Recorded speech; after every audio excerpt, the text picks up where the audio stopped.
Jackson Radio Show.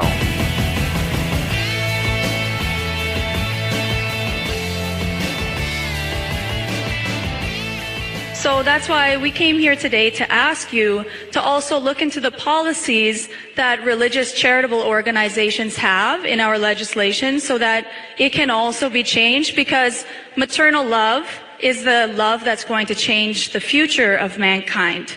So we'd like you to look into we like to say people kind, not necessarily mankind. Welcome back, everybody. Kevin Jackson here. That was Justin Trudeau of Canada, the Prime Minister of Canada.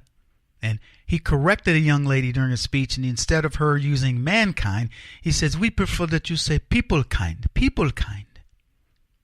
And what you just witnessed there, folks, was the head of state of a government who stops a girl to say, hey, you can't use that terminology. I know what came out of your mouth. I know you believe you have this right to say what you want, but no, we don't say that. That's not good enough. Mankind implies some misogynistic, entity. So we say people kind. Do you understand how crazy that is?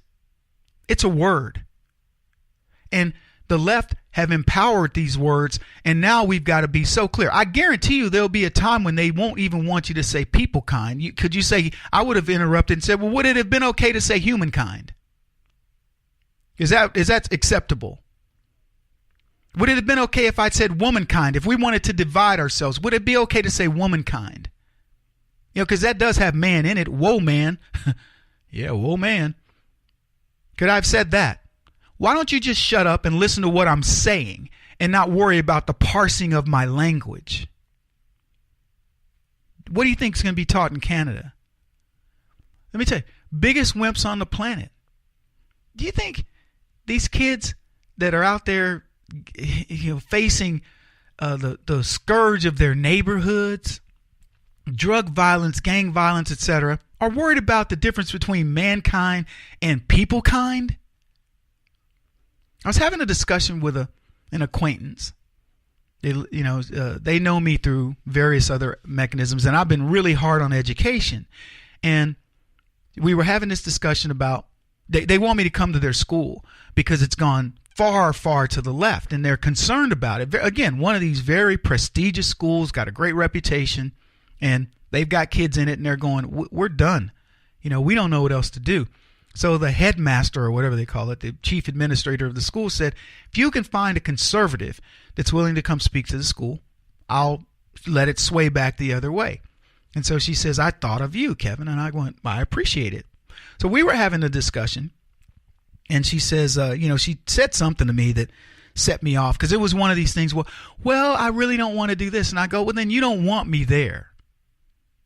I said, because if you're squeamish about the very thing that I'm telling you, what I'm telling you is you are part of the problem with the school.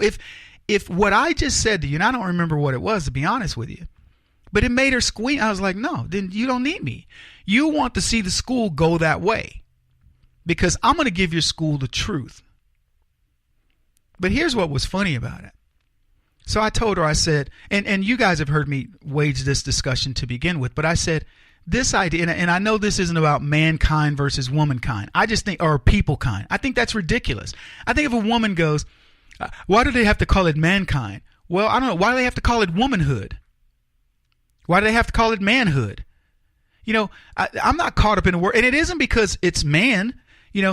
Like it's like you think of it as like it is a guy. If you change it, I'll be upset. I look at mankind as the origins of the earth. I don't want to say womankind because it adds another syllable. It's a way to shorten it. We'd be like, know what I'm saying? What's the difference? It includes women. You know it. It's implied. Oh, it's so what? It's demeaning. What is it? Look, I don't know what all the words are that are out there, but I'll tell you this. I'm not concerned where a woman, something that involves like motherhood. I know there's fatherhood, but I'm saying I don't hear motherhood go, well, let's just call it peoplehood. Some words have multiple meanings, like several. Several doesn't imply several men. It implies several of whatever. God, they get so caught up. But anyway, So we were having a discussion, and I said, here's kind of what I would say to the kids. I would say something along the lines of, so they tell you guys that there's a concept floating around out there called white privilege. And I said, so I want you to understand that concept from a different point of view, because what I want her to understand is that I'm not going to go there and tell the kids, be conservative or be liberal. I don't care. Be whatever you choose to be. There are people, I have a friend, she says, I hate fighting. I couldn't fight. I go, what about for your husband? You know, if like he was being attacked, she goes, he better be able to protect himself. I just couldn't get into the fight. And I go, wow. You know, I couldn't be with a woman who wouldn't be fighting with me. You know what I mean? Yeah. And I was tempted to say, what if it was involving the kids, you know, protecting the kids? Would you fight then? Because I suspect she would say yes, but I didn't push her. But anyway, what I was saying is I would pose these questions in a way to make the kids have to understand it from multiple perspectives, and not two perspectives. The sphere. That's why I call my organization the Black Sphere. So I posed it this way. I said, so if there is such a thing as white privilege, I'd like you to explain it to me.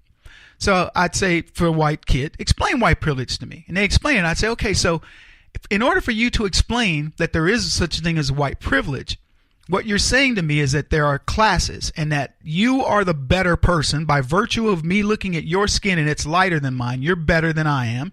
And you want me to accept that concept and say, Kevin, you're lesser than I am. As a strong black man, I've refused to accept that. Now, anybody who does accept that has a problem. And let's look at it from their perspective. They're saying, by virtue of your skin, you are better than I am. That's the only thing they can be saying. If you're selling that concept and they buy that concept, that's the only thing they can say. So let me ask you this. Oprah Winfrey. Oprah Winfrey has to accept, by virtue of her skin, that you, as a fifth grader, is better than she. Do you accept that as it stands today? No. Now, you wouldn't accept it not only because Oprah Winfrey is a very accomplished black lady, but you also wouldn't accept it in the confines of Oprah Winfrey as a talk show host. You are not a talk show host. She is better than you at being a talk show host, and probably a lot of other things. So what we're looking at conceptually is what does this skin thing supposedly do for me, negatively or positively? So if you say, well, by virtue of my skin color, I'm more likely to be born into a wealthy family. Okay, I can go with that. But does that make you better? Because if you're saying that it makes you better, what you're saying is that you value yourself based on wealth. Now, I was told a man does not measure himself based on wealth. If that was the case, then anybody who's got more money than you at that time is better than you. Does that make sense? No, because let me tell you, no matter how much money you have, you're not going to beat Usain Bolt on the track. You're not going to beat Michael Jordan on the court. You're not going to be a better actor than Denzel Washington unless you go at it. You know, you get what I'm saying? I was trying to educate him, and she goes, we got to get you there. I hope that helps you a little bit with the concept of white privilege as well. Short break, folks. Back in a bit.